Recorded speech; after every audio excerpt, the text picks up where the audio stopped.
Mariing tinutulan ng Estados Unidos at Pakistan ang idineklarang naval blockade ng Houthi rebels laban sa Saudi Arabia.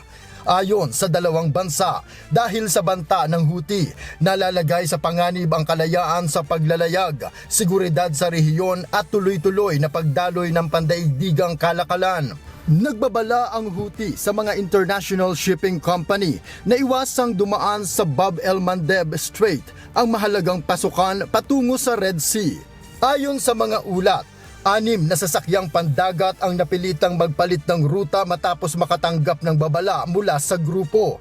Makikita rin sa shipping tracking data ng ilang oil tanker na umatras at bumalik sa kanilang pinanggalingang ruta dahil sa banta ng Houthi. Kasunod nito, inako ng Iranian-backed group ang pag-atake sa dalawang Saudi oil tanker na Ensela at Leyliya dahil umano sa paglabag ng mga ito sa ipinatupad na naval blockade.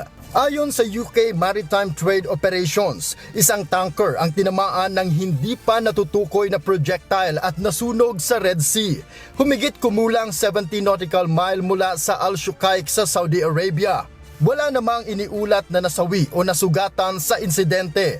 Sinabi ni Andrabi na hindi maituturing na ordinaryong banta ang anumang pag-atake sa mga sasakyang pandagat ng Pakistan.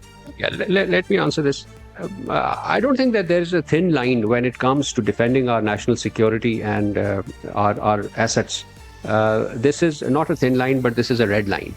And this red line is strictly in our own national security context. Giit ni Andrabi, ituturing ng Islamabad na pag-atake sa Pakistan ang anumang hostile act laban sa mga barkong may bandila nito o sa mga commercial vessel na konektado sa bansa.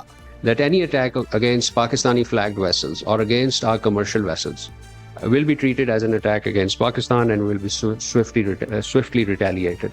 And we will do so in our exercise of self-defense. Dagdag ni Andrabi, nakahanda ang Pakistan na gawin ang lahat ng kinakailangang hakbang bilang pagtatanggol sa sarili, alinsunod sa international law.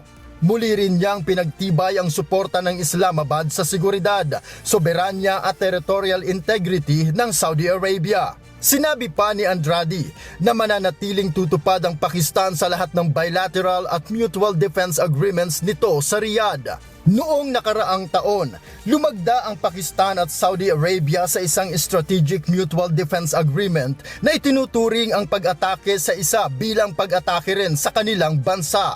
Samantala, sinisi ni US Secretary of State Marco Rubio ang Iran sa panibagong banta ng Houthi sa Red Sea.